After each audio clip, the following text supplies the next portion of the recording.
Popping bottles, knocking models. I want a bumper beat that goes hard. Hey guys, Ash here, Raid Shadow Legends. Welcome to the video. Glad to have you all here with me today. What could be better? Me, you, chilling, talking some Raid, right? Today, I've made videos about the best free champions. I've even graded the free champions in Raid Shadow Legends. Today, I want to take a little bit of a different approach to the topic. I want to talk about the traps, the free champions that Plarium has put in the game, if we're going to be pessimistic and cynical here, put in the game just to take your valuable resources. I trusted you. Now I'm down here. Listen, I used to think when I started this game that as a low spender, which believe it or not, I was when I started playing Raid back in the day, now things have changed just a little, a teensy weensy bit. You expect me to believe all this? But back in the day, I wasn't a big spender. So I thought to myself, you know what? I'm going to start looking at champions that aren't the best in the game to max out because honestly, I'm not going to spend a lot of money in this game. I just want to enjoy the game. So I'm going to look at champions that might not be, you know, A tier or S tier or even B tier and invest in them and try to get the most that I can. But now, 5-6 years later, I'm realizing that was a foolish idea. I think that if you're a low spender or a free-to-play player, honestly, especially with the champions that you can get for free right now in the game, I feel like you need to actually raise the bar of a champion that is worth investing in because your resources are so scarce and they're hard to come by, especially when we start talking about skill tomes, and the higher the rarity, the more expensive a champion is to upgrade in the game, which should factor into all of your decision making, regardless of the champion, regardless of if you're a spender or a free-to-play player. So today, I'm going to go over all the trap-free champions. Not the Drexstars, not the Yannickas, not the Lydias, the Mithralas of the world, but rather the freebies. Hello, beautiful. Or the Sills. I love you, Sill. I love you. But rather the freebies who just aren't worth it, okay? So let's go ahead and start in probably the most obvious area when we talk about free champions in the game. In the campaign, I'm just going to say it out the gate, guys. I think there's only one champion in the entire campaign here in almost 2025 that is worth going for to 6 stars.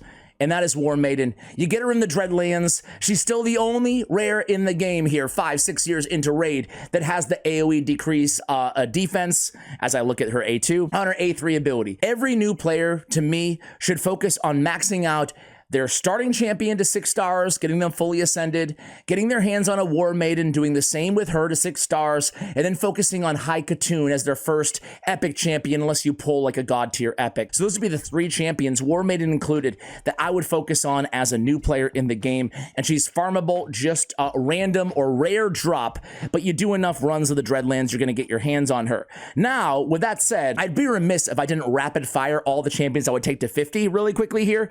So everybody's trash. Everybody's trash on every stage, I think, right? With the exception of Valerie, I would take her to level 50 or use her in the vault or keep her in the vault for later.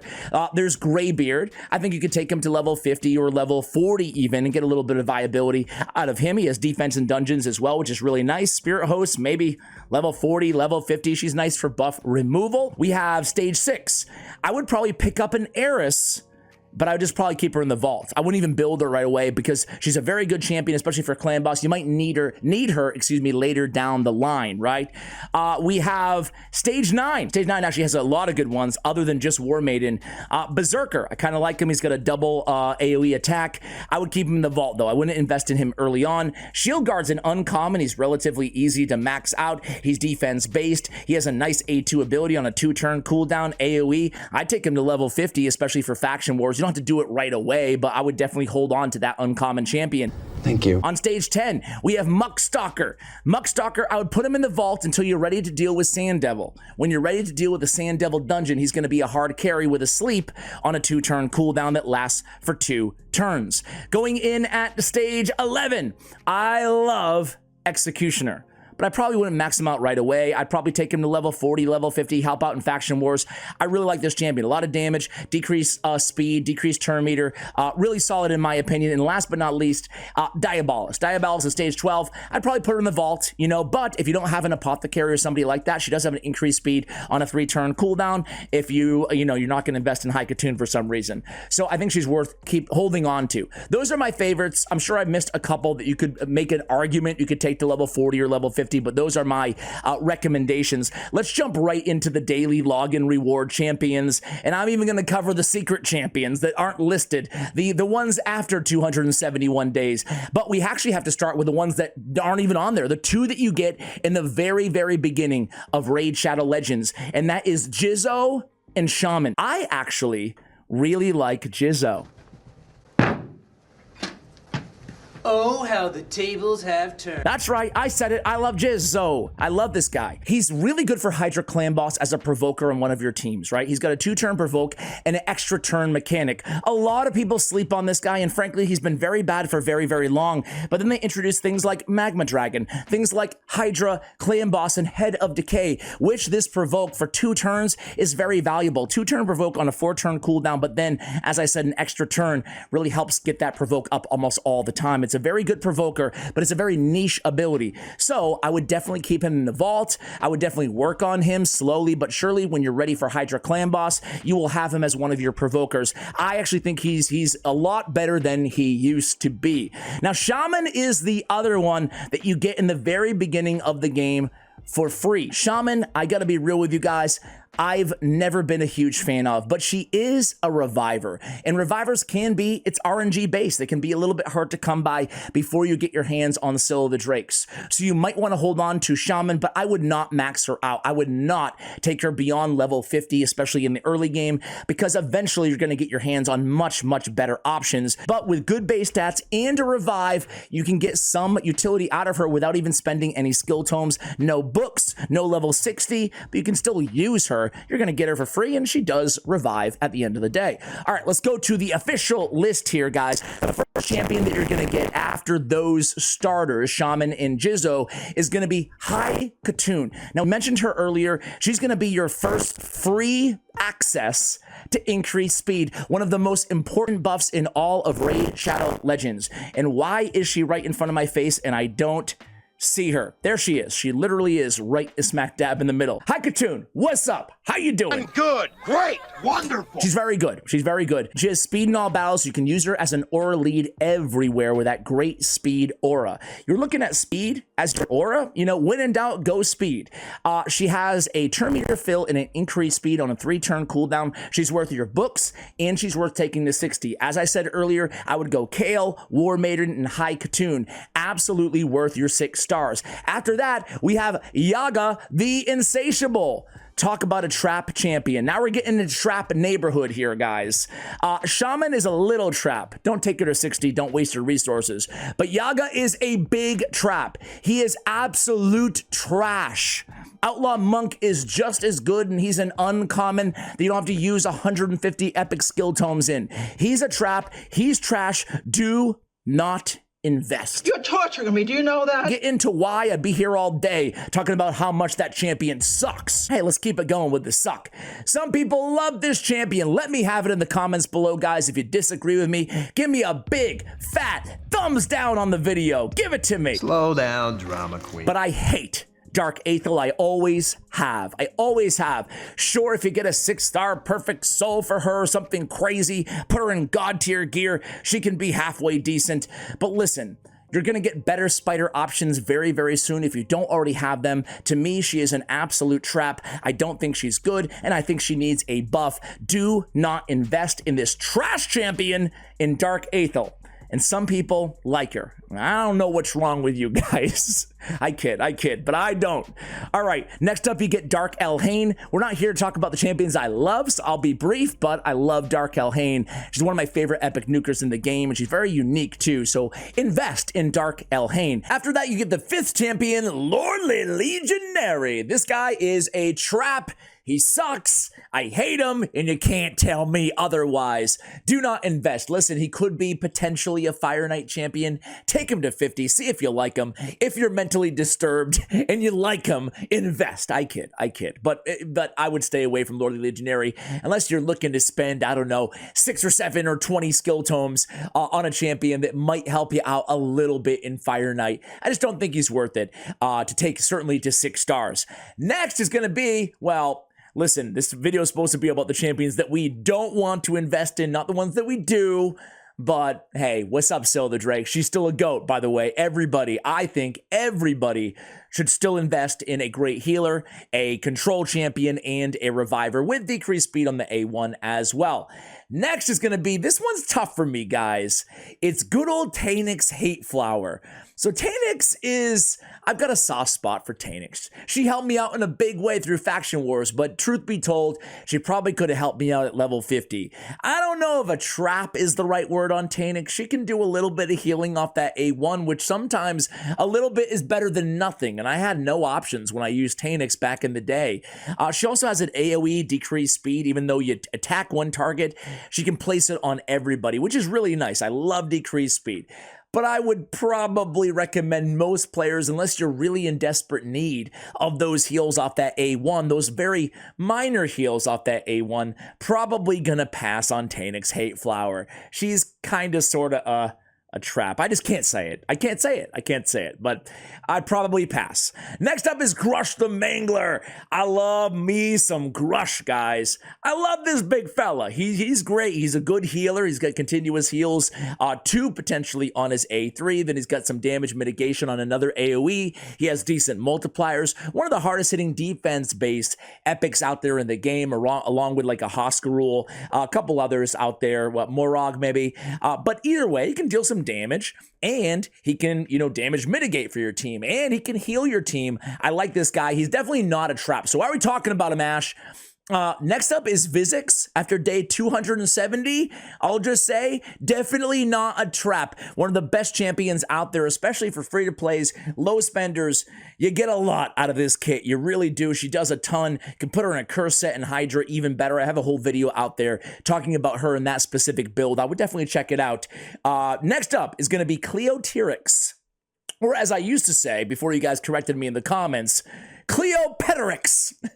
Cleotyrix. Some people hate Cleo. You remember that fortune teller Cleo back in the 80s and 90s, or I don't know. But Cleo, she's not bad. She's not bad. I think she's one of these champions, and we'll probably discuss a few of them like this, that, after this amount of time in the game, you probably know if you need her or if you don't need her, right? So she's a damage dealer. She does bring increased accuracy and hex, all of which is useful. Granted on a 4-turn cooldown, but she does deal some damage. I like her damage. I like her. I don't think she's a trap. I think she's worth investing in if you could use that sort of a kit on your account. You know who's definitely a trap, who's absolutely not worth investing in? This dude, Sion.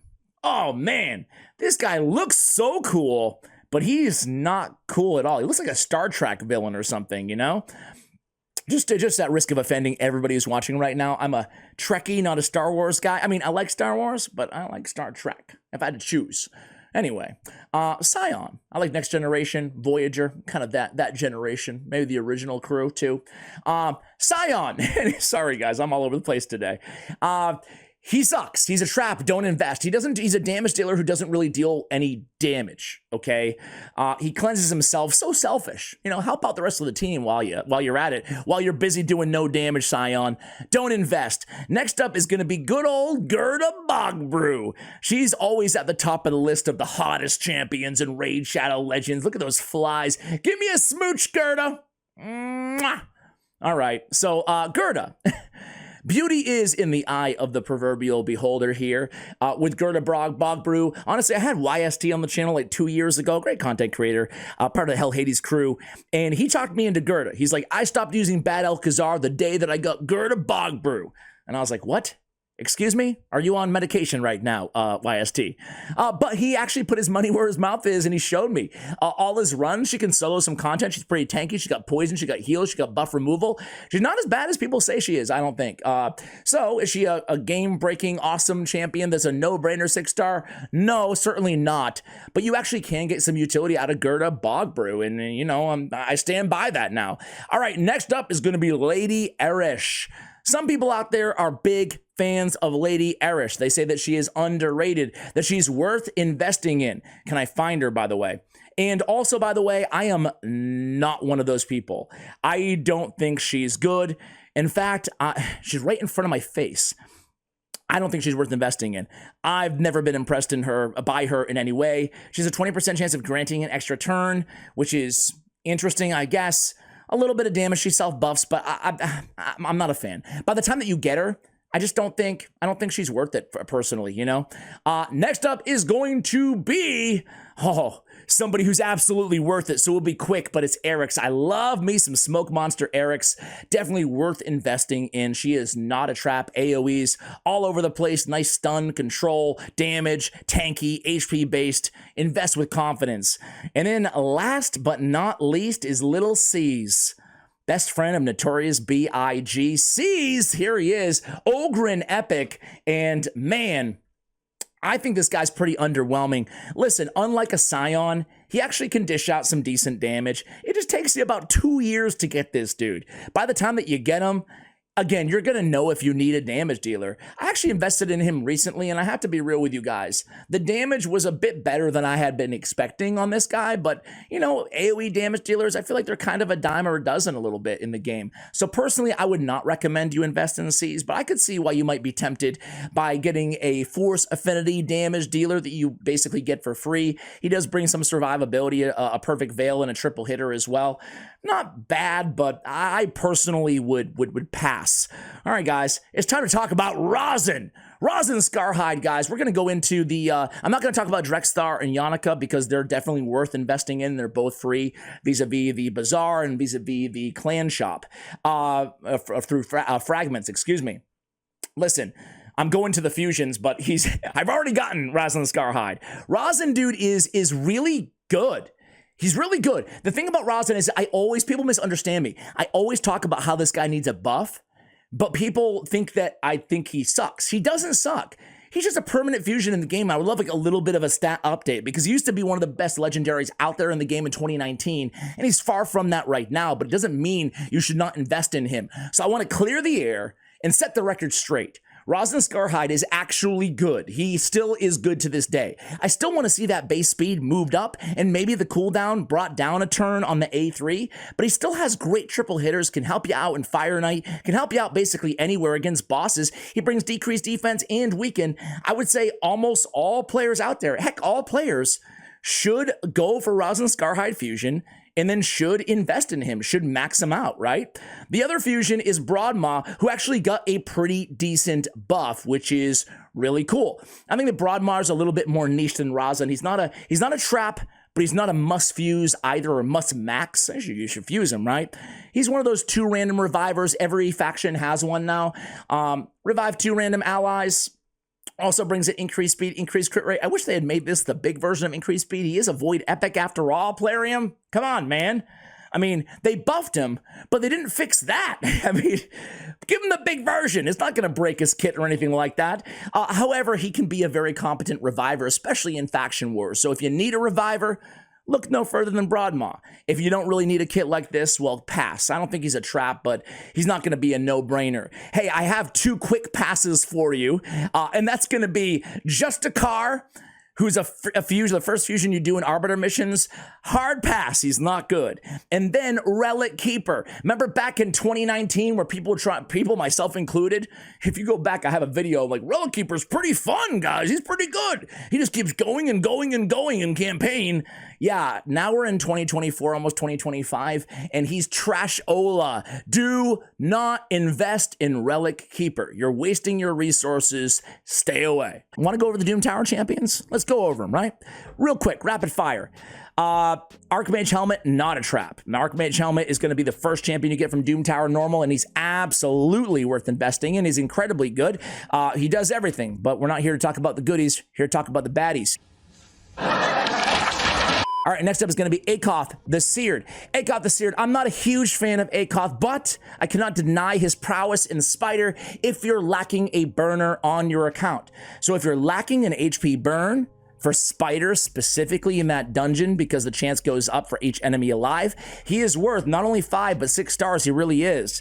If you already have burners, if you got a Skrank, a Mordecai, or somebody better, he's a trap. I don't think there's a reason to go after him if you're not if you already have, a burner for Spiders. So he's kind of on the fence, or I'm on the fence at least, on Akoth the Seer, depending on what you need, because the truth is a lot of this does depend on what you need. Ryan the Conjurer is a decent single target reviver. She is a Eurost and an Akoth companion champion. She's a 3rd champion you get. She has buff removal and a weaken. I don't think she's a trap. I think she's good and worth investing in. Same thing with the next guy. Dark Kayle is exceptionally good, worth maxing out for the majority of players. Easy 6-star, one of the better epic champions inside the entire game. All right, next up is going to be Gwyneth. Gwyneth, I kind of like Gwyneth. She has an AoE that doesn't trigger counterattacks, and she has an A2 that placing a weaken before attacking, which is very nice. And then she has a transfer debuff from this champion to an enemy, which is exceptionally good for Dragon Hard. And by the time that we get Gwyneth, maybe we are tackling Dragon Hard. So she's going to be good for Cintranos. She won't trigger counterattacks when you go against a Taurus and Marichka team.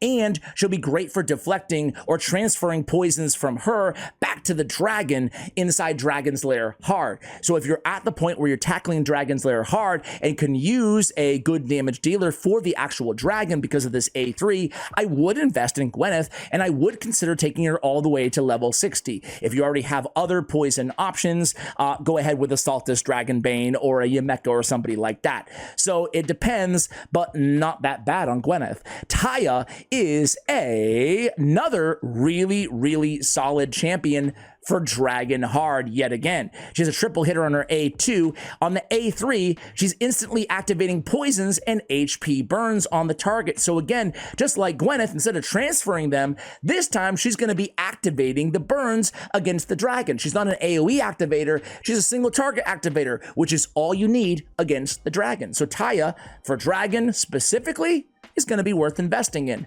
Otherwise, I would pass. Not a trap, but I would pass. Next up is Z Itchy. If you're itchy, scratch yourself. I'm sorry, guys. I have a few dad jokes from time to time. Z Itchy, she's a weird one. I think she's a trap, hard pass, until you get to some specific floors in Cintranos. At that point, when you get to these crazy specific niche areas where you can only use a few champions in the game, then of course, even some of these trap champions might be worth considering. I'm not a big fan of Z Itchy, but I can't take one thing away from her. She does a lot of damage, but it's single target and uninspiring in terms of her overall utility or versatility inside the game.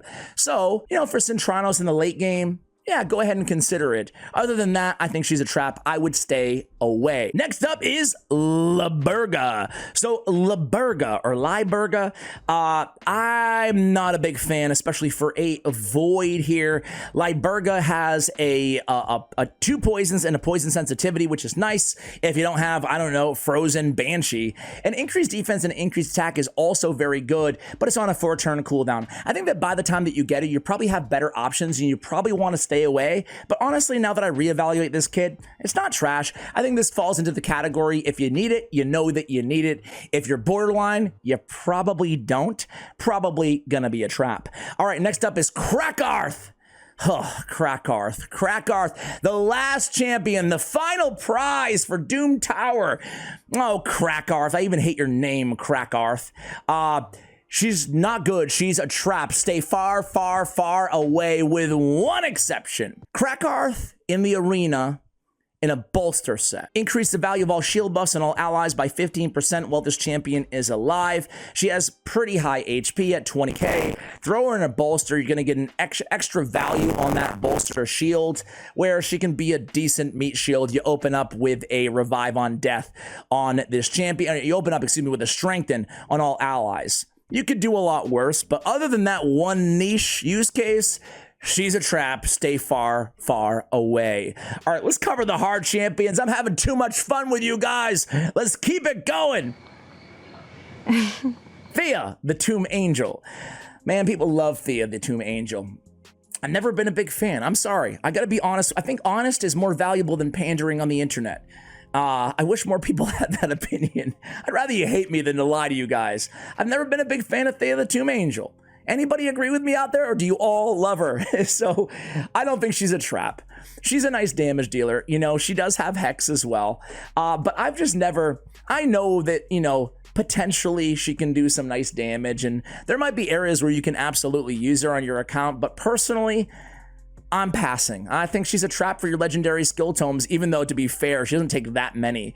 But yeah, I'm just not a fan. I've never been. I'm so sorry, you guys. I'm very sorry. I feel like I have to apologize in advance because I know how many people love this champion. Dark Elf is not what Euros of Soul Cage is. What the heck are you? Are you at Undead? Yes, you are. It's hard to tell just by looking at Euros what he is, but I love him. Definitely not a trap. He's one of my favorite Doom Tower champions in the entire game. I love being able to solo Doom Tower bosses, specifically Scarab King, but his kit outside of that is very good as well, so definitely not a trap. Now we're getting into trap territory here, guys. Gomlock Skyhide. Get out of here. You suck. No damage, no nothing. Hate Gomlock. Who wants a decreased defense?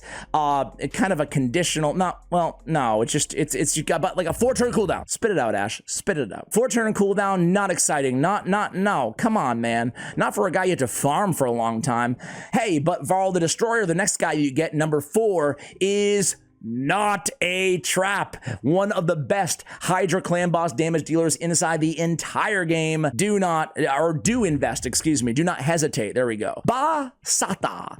Basata is a good champion. He's a good champion. Takes a long time to get this dude is kind of the problem around Basata. And what the heck is Bas? Oh, he's why am I looking here, man? He's a little lizard. Basata's a little lizard. He's an electrocuting lizard. Shocking to look at. Basata is actually really good. He's worth investing in if you need an AoE stun, has a pretty cool passive and a strength, and I think the problem with Basata is just how long it takes to get him. Vassal of the Seal, kind of if you need him, go ahead and invest. People really hate Vassal of the Seal. I mentioned this in a video. Why am I on Dark Elves? I just clicked on Demon. I like Vassal of the Seal. I think he's actually pretty solid. He's tanky. He's got True Fear. He's got decreased attack. He's got one of the better heals in the game on an AoE as well. I think he's not a trap, but it depends champion. Going all the way back to a Cleotyrix. If you can use a kit like this, well, you'll know and you can invest. But now we get to the biggest trap and Raid Shadow Legends. With all apologies to Yaga. Chromax Moonblood. Definite trap, but hopefully by the time you get him, you know you're not going to invest in a 4-turn provoke champion that takes 2 years to farm. No way, no how. He needs a buff desperately. I don't know what they're waiting for. Why are you waiting on buffing one of the crappiest champions in the game that's supposed to be a reward, not a punishment, Plarian? That's my style. I got no mind to change. Next up, number 9 is going to be Granjar. Everything I just said about Chromax, we'll say about Granjar too, with the one caveat, the one exception is there is a restrictive, kind of like Z-Itchy, kind of a restrictive Doom Tower area, or excuse me, a restrictive Centranos area, Curse City, that Granjar actually does do decently in. He has a lot of HP, some self-healing as well. He's got a 4-turn burn. A 4-turn burn that takes you 2 years to get, no way. And then last but not least is going to be Ginro the Stork. Ginro the Stork, I actually like this guy a lot, but he's kind of a trap. I don't think you're going to be using him in many places. He's got a very unique, bit of an unorthodox kit.